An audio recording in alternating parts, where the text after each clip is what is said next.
I have never dated a black man and why I only like white boys.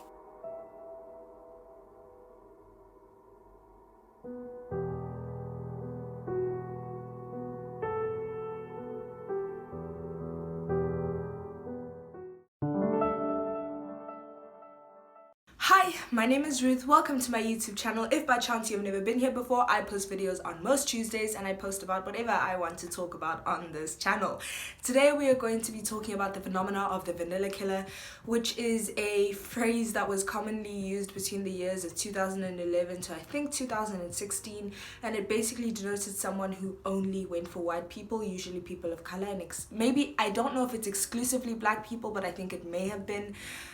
So yeah, today we're going to be talking about that, and we're going to be unpacking it, why we used to be vanilla killers, what happened to us that made us vanilla killers, and how we go forward from that weird little stint we had back in the day. The thing that I think, the first thing, maybe the most obvious thing that I think made us into vanilla killers is the lack of representation in media, television, and film. So there was no representation of black love. There was very, very, very, very scarce representations of black love. And I mean this in the most common forms, in stories, in novels, in films, in televisions.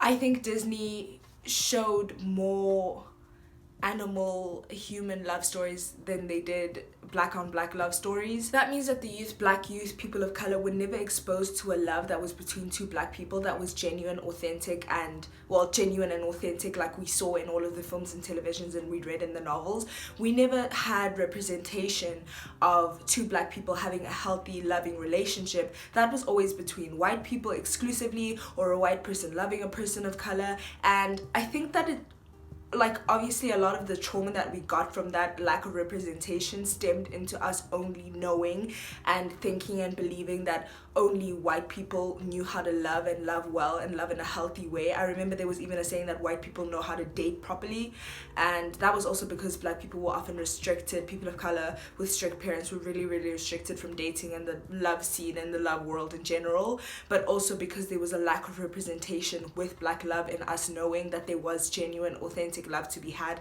between two black people. So the phenomena of always seeing two white people being in love turned into only white people know how to love, or an interracial relationship turned into white people know how to love well or love better than other black people, and that's the reason that a black person or a person of color is with another white person.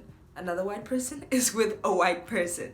And lack of representation is so dangerous just because that perpetuates the idea of black people not even existing, that our stories don't exist, that we as people don't exist, and that our love doesn't exist, and that even if it did, it wouldn't be good enough to showcase. And that's so traumatic and so dangerous of an idea to put out there for people. And that's why I think the first thing a vanilla killer stemmed from is not seeing love between black people. How is that going to be something that you do yourself? It's like the saying that people say with kids, monkey see, monkey do. I think that you can argue like, oh, but you could still love another black person without representation, but that's really, really difficult to do. It's the same way as that if you see something, you often know how to reenact those things. Like babies learn from seeing and doing, and so do children, and so do we. That's how we learn as adults, and that's how our brains develop. We see and we look for those things. So I think that it's dangerous to try and argue that we could do without the representation of black on black love. Yeah, and I think even the idea and notion of black people loving black people is fetishized, because often it's also only seen in like the pornographic industry, and it's very heavily fetishized. It's not humanized at all. It's quite dehumanized, and it's quite animalized as well. So that's also a very big problem, because then it turns us into non-human people, this subhuman genre of people who know how to love only in an erotic way, which is also very, very dangerous. other thing that is linked to no representation in the media is false representation. This is something that still happens in media today, is black people and people of color being represented as something that they're often not. And even if we are represented in a way that we are, we're represented it's represented in a negative light. So black culture, something that is represented on television, you could argue is represented on television, although I don't think it would be a very strong argument. It's often seen in a negative light because it's labeled as ghetto, ratchet, words that are associated with being sub, inferior, bad, unpleasant, generally just not a good thing. So that false representation also comes with representing in groups and in individuals. With black or of color couples, I'm gonna say black because a lot of the films and media representation that we see of black couples is often false representation of what black on black love is and can be, because it's often like we see in numerous Tyler Perry movies, which is disappointing. And in general, all movies where two black people are in a relationship, there's an abusive tendency. It's not a healthy relationship. It doesn't last very long, or they break up because the guy is a good for nothing or the woman is a gold digger, one of the two. And with individuals, the individual representations of black people that we get is that black men are violent and untrustworthy and thieves, and black women are ghetto and ratchet, and you can't marry a black woman, you can't take them home to your mother because they don't know how to behave. And these representations, like I said, even if they were to any extent accurate, and I don't mean the actual negative things like thievery and like just being abusive, I mean things like ghetto and ratchet, which actually happens to just be black culture of listening to rap music or being loud or having long nails or having dyed wigs and hair, which is now deemed alternative and TikToker style. That's all often made out to be something negative, and that's what I mean by false representation, which is also something that's very, very dangerous because it messes with the perception that black people have of themselves and their culture, where it's something that they enjoy, but they can't even enjoy it without the guilt of feeling like this is something that I shouldn't be doing because of the way that it's been represented so negatively. And so false representation, if you see something where a black relationship is abuser and abusee, where people are abusing each other or one person's being abused, or the individuals are not good people, that drives you away from a certain group, that breeds prejudice and racism and internalized racism, and then from that stems the vanilla killer phenomenon, where you're like, I only go for white people because black people are blah blah blah blah blah, because of the false representations that you're being indoctrinated with. So this one topic that I'm going to be speaking about, I feel like I cannot leave out of this video, even though I don't really want to talk about it because it is so serious and it is so sad and it is so prevalent and real. But I feel like it would be doing an injustice to the information put out in this video if I didn't mention this. So let's just talk about the suffering that black women have at the hands of black men.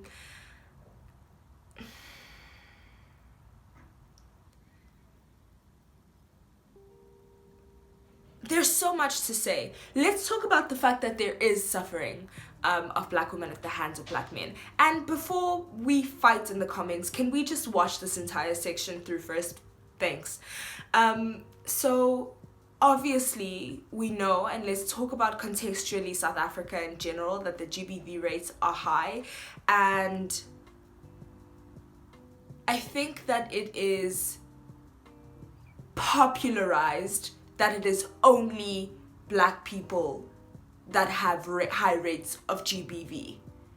I think that it is overrepresented.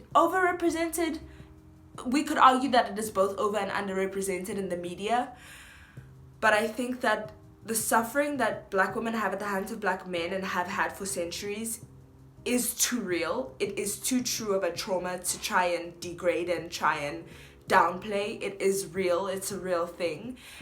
And within that, I also think that there are rates of GBV in other race groups that aren't as popularized because the media doesn't want you to think of other racial groups as being as having abusers in them, like white men. They're not gonna advertise when a white man beats his wife because they don't want you to think that about white people. But when it's black people, it's highly put in the media, which I'm not saying it shouldn't be. I'm just saying that there is an underrepresentation of the other pictures of the story.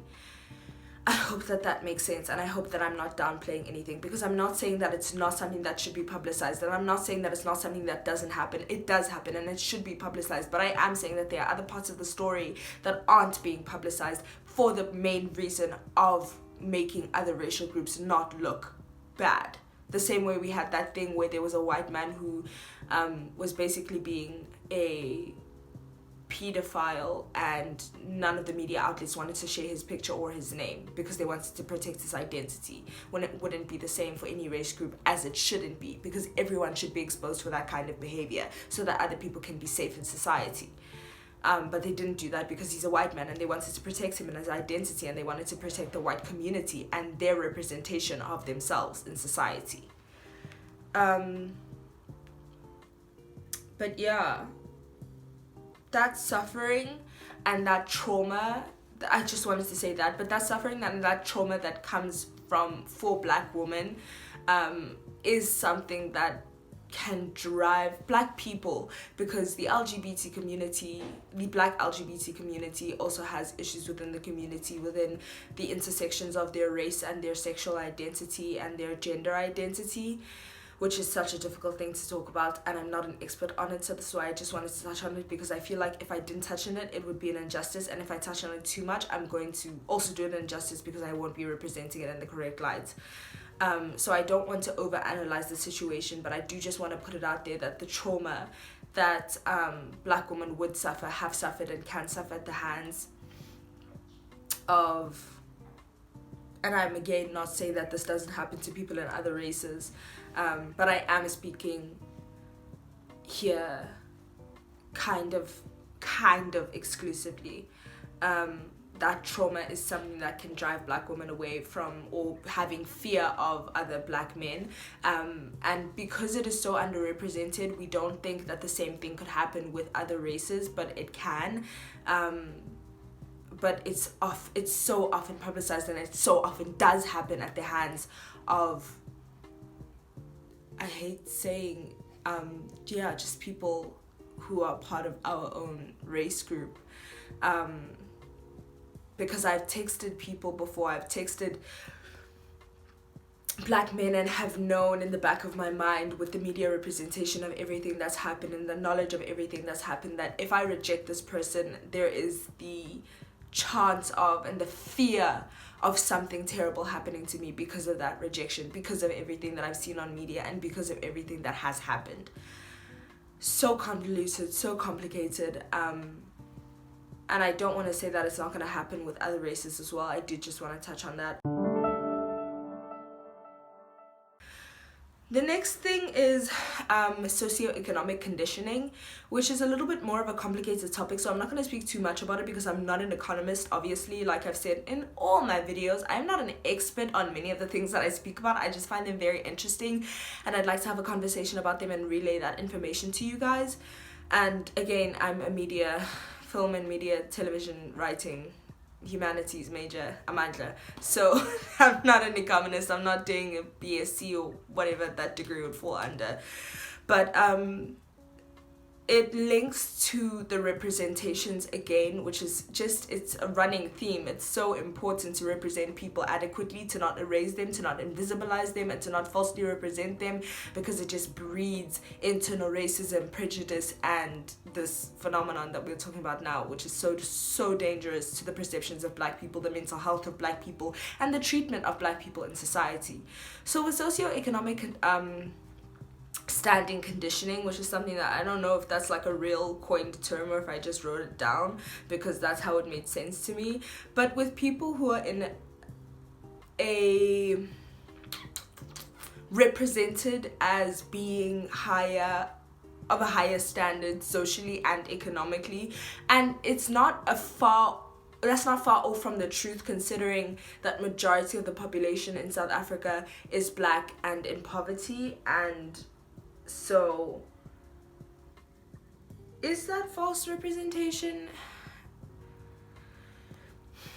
What I mean to say is that the way that it is represented as something that needs to be wanted and something that is to be aspired to, the people that aspire to that are often Black people and people of color. So when you're aspiring to that, obviously the one thing that you're gonna want to do is to get into that position, and one of the ways of doing that is to marry into that, and so that you can kind of assimilate culture-wise and socially, and then eventually economically into that standard and into that class. So if you're always wanting to aspire to be part of a higher class, then you're gonna want to go for people who are part of that higher class. You're gonna see that as more attractive because you want to climb to that level. You don't want to be in a level that's inferior. You don't want to be in a level that's subhuman, in a subgenre of people. And that representation of white people always being in the socio-economic higher standing than people of color and Black people, and that being advertised as the best and as the standard,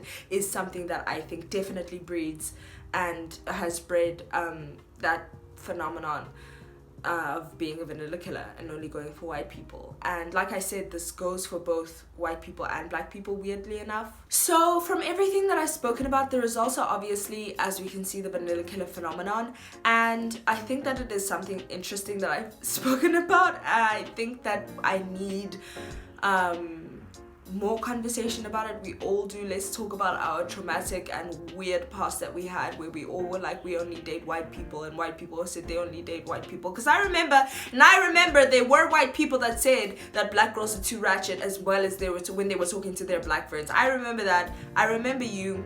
Don't think I forgot, y'all. I remembered. But that was a weird phenomenon. We were all just like, let's all exclusively date white people. Everyone. All of us. We don't date each other, we just date the whites. It was a very weird time, and that was why, as listed above in this essay. The ways that we can move forward from this is unlearning the prejudices that we have against ourselves as Black people, and as white people learning unlearning the prejudices that you have against people of color and Black people, and more representation, more representation, more good representation, more fair representation, more realistic representation of Black love and Black history and Black future. And yeah, just let's equilibrium this stuff right here, okay? I think that's all. Please comment what you wanna say in the comments. Let's talk about it.